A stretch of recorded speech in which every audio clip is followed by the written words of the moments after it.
টেলিভিশনে রেসলিং দেখে স্বপ্ন বোনা শুরু, এরপর ইউটিউব দেখে নিজেকে প্রস্তুত করা, পাশাপাশি দুটি কোচিং একাডেমির সহযোগিতায় নিজেকে তৈরি করেছেন মিক্স মার্শাল আর্ট কিংবা MMA প্লেয়ার হিসেবে।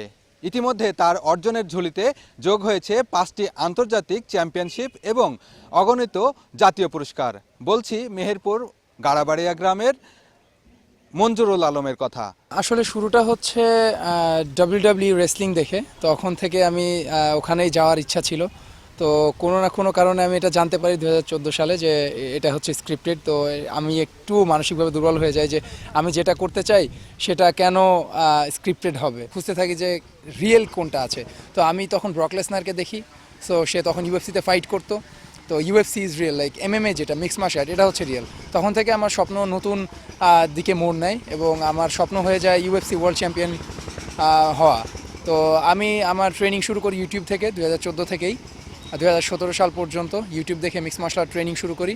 এরপর হচ্ছে 2017 সালে হচ্ছে আমার ঢাকার যে কোচ রাজন হালদার লিটন, তার সাথে পরিচয় হয়। কাগেরাও MMA ক্লাবের আন্ডারে আমি ট্রেনিং শুরু করি। এরপর হচ্ছে 2018 সাল থেকে হাবিব সামিম একাডেমির আন্ডারে ট্রেনিং শুরু করি এবং এখন আমি হাবিব সামিম একাডেমির আন্ডারেই আছি। সেক্ষেত্রে আসলে এখন আপনার নেক্সট যে টার্গেট, সেই টার্গেটটা কি? আসলে নিজেকে কিসের জন্য প্রস্তুত করছেন? ট্রেনিংয়ের মাধ্যমে আমি 2018 সাল থেকে আমি প্রথম পার্টিসিপেট শুরু করি ইন্টারন্যাশনাল ফাইটসে। তো আমি প্রথম যেটা চ্যাম্পিয়ন হই সেটা হচ্ছে knockout night international MMA championship ইন্ডিয়াতে 2018। এরপর হচ্ছে বুম IPFL 10 এবং 11 পরপর দুটো ইভেন্টে চ্যাম্পিয়ন হই।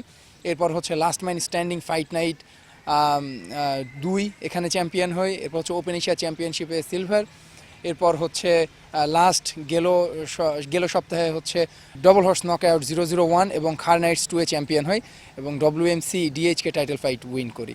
তো আমার এখন বর্তমান স্বপ্ন হচ্ছে বাংলাদেশের পতাকাকে বিশ্বের সর্বোচ্চ পর্যায়ে নিয়ে যাওয়া, যেটা শুরু থেকেই ছিল, বিশ্ব চ্যাম্পিয়ন হিসেবে নিজেকে গড়ে তোলা এবং সারা দেশের মানুষের জন্য ওয়ার্ল্ড চ্যাম্পিয়নশিপ টাইটেল বয়ে আনা। ইউটিউব দেখে আপনি যখন শুরু করেন তখন আসলে মানুষের অভিব্যক্তিটা কি ছিল? আসলে মানুষ আপনাকে কিভাবে দেখতো আর কি, আর কি ধরনের কথাবার্তা বলতো? যখন আমরা শুরু করি এটা, তখন হচ্ছে এটার কোনো সিকিউরিটি ক্যারিয়ার ছিল না। সো শুরু থেকেই হচ্ছে এলাকার মানুষজন কিছু কথা বলতো যেগুলো মন খারাপের বিষয় ছিল আমার। সেটা হচ্ছে যে এটা কি করিস, এটা বাঙালিদের জন্য না, এটা তুই পারবি না, পাগলের মতো কি ঘুষাঘুষি দৌড়াদৌড়ি করিস, অন্য কিছু কর। আসলে আমি যখন শুরু করি তখন হচ্ছে এই মেন্টালিটি নিয়েই শুরু করি যে I will make it happen, অবশ্যই আমি এটা করে দেখাবো। আর আলহামদুলিল্লাহ এখন কিছু একটা অর্জন করেছি আমি, যার কারণে হচ্ছে যখন সেই সময়তে যখন আমি শুরু করি তখন যারা এই জাতীয় কথাগুলো বলতো যেটা আমার মন খারাপের কারণ হতো, এখন তারা হচ্ছে কাইন্ড অফ হচ্ছে আমার মোটিভেশনের কারণ। তারা আমাকে এত সাপোর্ট দিচ্ছে, এত সম্মান আমাকে দিচ্ছে।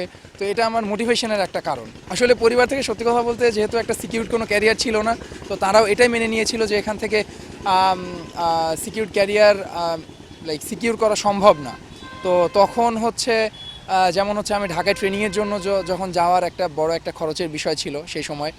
তো সেই সময় বাসায় থেকেও এই যে খরচটা সেটা বহন করতে একটু অসম্মতিই জানিয়েছিল প্রথম দিকে।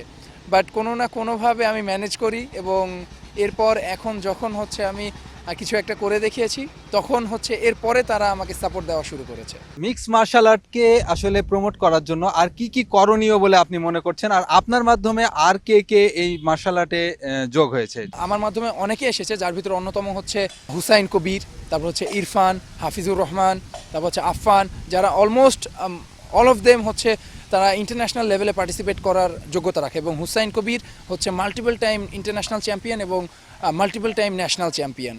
তো আমি মনে করি এরকম আরও আছে, যে Hafizur RBFC bantamweight champion, ranking number 1 এখন অ্যামেচার ব্যান্টামওয়েটের। তো এরকম আরও অনেকে আছে, যেমন হচ্ছে ইরফান লাস্ট খার নাইট 2-তেও সেও চ্যাম্পিয়ন হয়েছে।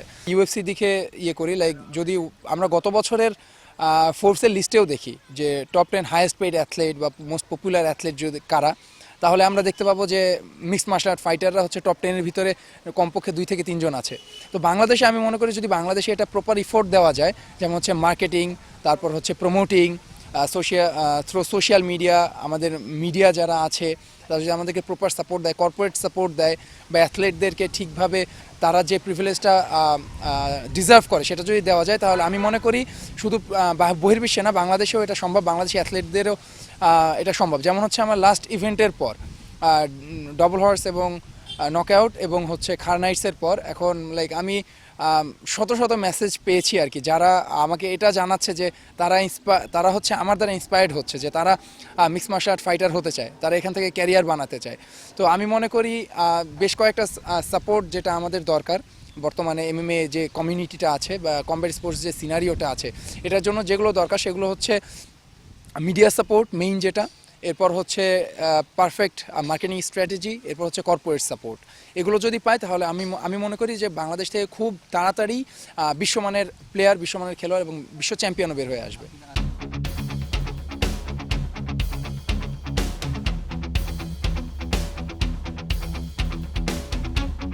মঞ্জুরুলের এই সাফল্য দেখে দেশে তরুণদের অনেকেই জনপ্রিয় খেলা মিক্স মার্শাল আর্ট প্রতিযোগিতায় আগ্রহী হবে, এমনটাই প্রত্যাশা সংশ্লিষ্টদের। বেন ইয়ামিন, সময় সংবাদ, মেহেরপুর।